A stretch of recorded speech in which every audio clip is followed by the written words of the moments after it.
In this video, I'm going to show you how to download and install Microsoft Teams to your iPhone. Start by opening the Apple App Store.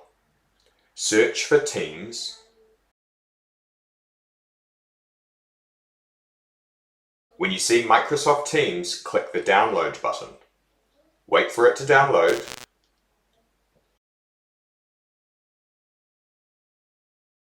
Once Teams is installed, open the app.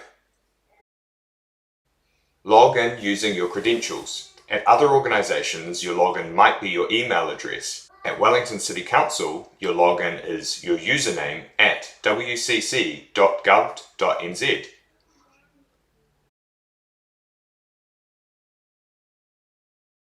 Put in your password and follow the instructions to install Microsoft Teams.